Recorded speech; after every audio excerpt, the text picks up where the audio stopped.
Hai,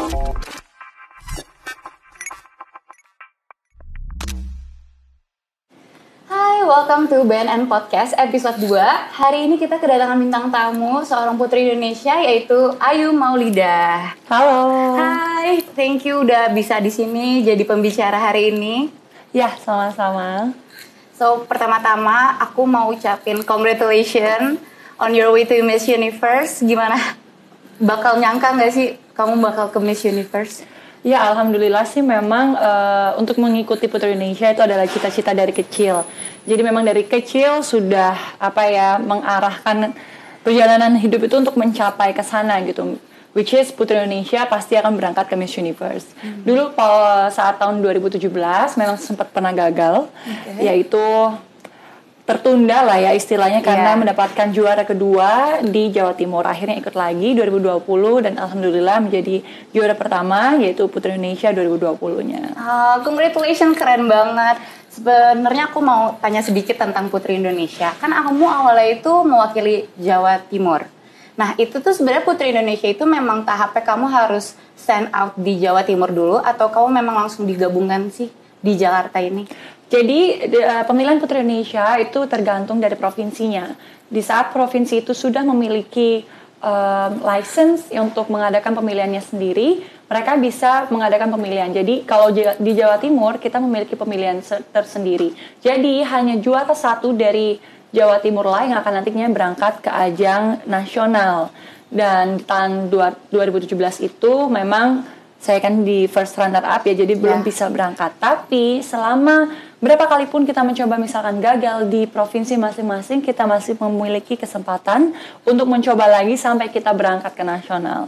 Kalau sudah berangkat di nasional, itu baru kita tidak bisa mengulang lagi. Wah, keren banget. Pasti perjuangannya banyak banget yang kamu korbanin sampai sekarang ya. Dan it's all worth it, right? Thank you.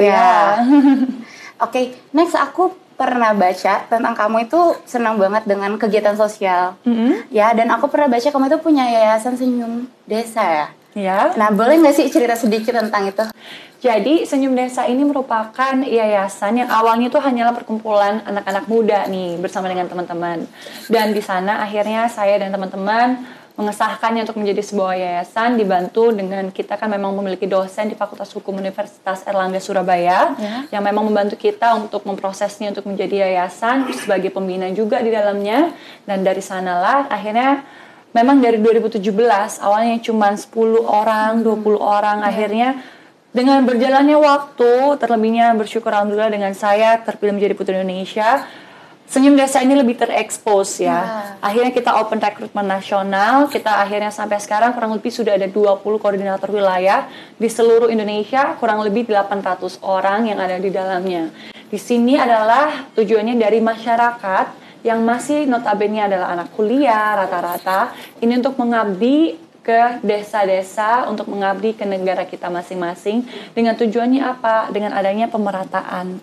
Karena kita tahu namanya Indonesia merupakan negara yang masih berkembang dengan adanya ketidakrataan dalam bidang ekonomi, pendidikan, security, or even healthcare system. Jadi dalamnya situ kita berusaha untuk memberikan keadilan itu dengan ya semaksimal yang kita bisa beri. Kita di sana kita membangun yang namanya libraries, kita memberikan free health checks with the medicine also. Terus kita juga memberikan seminar kepada anak-anak sampai ke wanita dan juga bapak-bapaknya di sana. Jadi seluruhnya mendalam yang ada di sana. Kita juga membangun TK yang ada di pedesaan. Di sana harapannya untuk memberikan pendidikan secara gratis sejak dini untuk anak-anak yang ada di sana. Dan juga kita memberikan pelatihan lah ya untuk masyarakat itu bisa memiliki ekonomi mandiri. Ya, kita memberikan pelatihan untuk membuka usaha sendiri, kayak mini store yang ada di pedesaan situ. Oke, berarti dari yayasan ini secara tidak langsung kamu juga membantu perekonomian di Indonesia ya? Amin. Oke. Sebagai Putri Indonesia ini kan kamu menjadi public figure di mana tentang pariwisata itu kamu bisa memiliki suara yang besar. Nah, karena aku di acara BNN Podcast ini, Badan Narkotika, aku mau nanya dong pendapat kamu. Sebenarnya pemberitahuan atau penyuluhan mengenai narkoba itu sejak dini itu penting nggak sih menurut kamu? Itu penting sekali ya, karena apa? Khususnya orang-orang yang memang berada di rural areas ya di Indonesia. Somehow they just don't realize what is narcotics. Yeah. They thought like it's maybe like a pill ya. Kan Yeah. kadang they feel like maybe people say that you can feel like you're flying Yeah. gitu kan. Nah, itu semua yang harus kita kasih pengertian untuk khususnya anak-anak muda. Karena mereka terkadang hanya mengikuti yang namanya tren. Dan itulah yang sebuah kesalahan besar. Jangan sampai generasi muda yang merupakan generasi penerus bangsa belum juga berperang untuk menghadapi masa depan mereka sudah hancur dengan narkoba. Ya. Nah, itulah merupakan tugas kita bersama seluruh masyarakat Indonesia, baik kita masih generasi muda ataupun generasi yang sudah berumur nih, untuk menjaga yang namanya lingkungan yang bersih dari narkoba. Iya benar, aku setuju banget sama Ayuma. Oke, selanjutnya itu kan dalam Putri Indonesia kamu pasti kan ada karantina, dimana kamu itu pasti dilatih secara fisik maupun mental. Pasti kamu ada dong rasanya kayak capek, lalu susah tidur karena kamu mungkin besok harus tampil di atas panggung. Dan mungkin kan kita sering dengar kalau misalnya narkoba itu bisa bikin kamu tenang, gitu atau ya? sebagainya. Belum pernah cobain. jangan dicobain. Nah, menurut kamu itu, atau kamu pernah dengar nggak sih, ada nggak sih di kasus pageant itu menggunakan narkoba atau memerlukan hal-hal seperti itu? So far, yang what I know, in Putri Indonesia, tentunya kita memiliki tes anti narkoba sebelum kita masuk ke babak final. Jadi sudah dipastikan seluruh finalis dari Putri Indonesia merupakan wanita-wanita yang bersih dari narkoba. Dan tentunya itu menjadi garansi ya bahwa kita tidak menggunakan narkoba walaupun dalam karantina gitu. Jadi karena kan narkoba pun yang saya tahu kamu bisa ngecek walaupun pakainya 40 hari yang lalu bahkan ya, itu bisa terdeteksi dari rambut ya kan. Nah itu semua insya Allah seluruh Putri Indonesia finalisnya selama kita mengikuti karantina kita adalah wanita-wanita yang bersih. Dan mengikuti karantina walaupun kita capek segala macam, you know if you follow your heart that you have your God, you know you will always avoid the narcotics. Karena itu memang sudah larangan ya dari agama apapun saya percaya, maupun itu 5 agama yang ada di Indonesia, mereka semuanya melarang yang namanya penggunaan narkoba. Jadi saya percaya wanita-wanita yang kuat, terlebihnya wanita yang ingin bertujuan untuk menginspirasi masyarakat Indonesia, tidak akan namanya menggunakan narkoba. Karena kembali lagi, Putri Indonesia bukan hanya sebuah title, Putri Indonesia bukan hanya sebuah mahkota, cantik, tinggi, bergengsi gitu, pintar gitu ya, tapi tidak memiliki nilai yang moral. Nah, kecantikan dan juga karakter itu merupakan nilai yang lebih penting daripada sebuah fisik yang bisa kita lihat dari luar. Jadi untuk mengatasi kalau misalkan memang kecapean, susah tidur, ya mungkin minum CTM ya, minum vitamin, minum melatonin. Kalau saya misalkan susah tidur minum melatonin aja karena memang mungkin besoknya harus bangun pagi, kita harus fresh.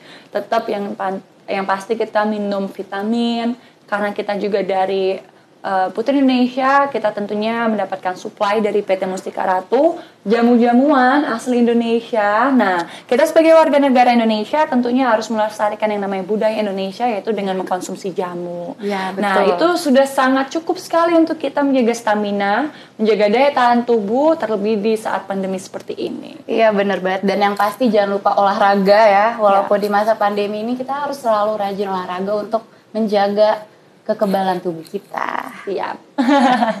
Dan selanjutnya aku mau kamu memberikan pesan-pesan dong buat dari generasi kita untuk teman-teman di luar sana agar menghindari narkoba. Oke, buat teman-teman semua, seluruh generasi muda Indonesia, jangan lupa kita merupakan cikal bakal bagaimana negara kita nanti akan terbentuk untuk kedepannya nih ya, baik dalam sosial, ekonomi, walaupun segala hal lah. Kita ini adalah ujung tombaknya negara kita sendiri. Dan kita harus tahu sendiri dong, kalau memang kita adalah generasi muda, kita harus menjaga yang namanya moral, kita harus menjaga yang namanya agama, dan kita juga harus menjaga yang namanya tubuh kita sendiri. Janganlah kita merusaknya dengan narkoba, karena selain itu merusak masa depan kita merusak yang namanya daily activity kita, karena itu sekali kita mencoba itu merupakan sebuah hal yang ketergantungan dan kita tidak bisa stop. Tentunya hal itu sangat merusak ya. Apapun kegiatan kita pastinya tidak akan pernah bisa menjadi normal sekali kita sudah mengenal yang namanya narkoba. Dan jangan lupa, sebagai generasi penerus bangsa, kita harus percaya dengan yang namanya iman. Karena iman itu sudah ditulis dalam Pancasila, dalam sila pertama yaitu adalah ketuhanan yang Maha Esa. Dan agama apapun itu melarang penggunaan narkoba. Jadi jangan pernah mendekati narkoba sedikit pun. Ya, benar banget. Thank you so much Ayuma. Thank you Kinan. Yes, aku paling tambahin satu lagi. Sebelum kalian mencintai orang lain, kalian pasti harus mencintai diri kalian sendiri dulu. Dan hal paling kecil yang kita bisa lakukan adalah untuk menjauhi dari narkoba. So, bareng-bareng Ayuma kita lagi ada War on Drugs. So, kita akan ucapin War on Drugs bareng-bareng. Oke, gimana? On my count, aku bilang kayak, so, generasi muda, War on Drugs, oke? War on Drugs, oke. So, generasi muda, War on Drugs. Thank you so much Ayuma, and good luck for Miss Universe. Semoga semuanya lancar dan bisa membawa nama baik Indonesia. Ya, sukses selalu. Ya, terima kasih semua. So, see you on episode 3. Bye-bye.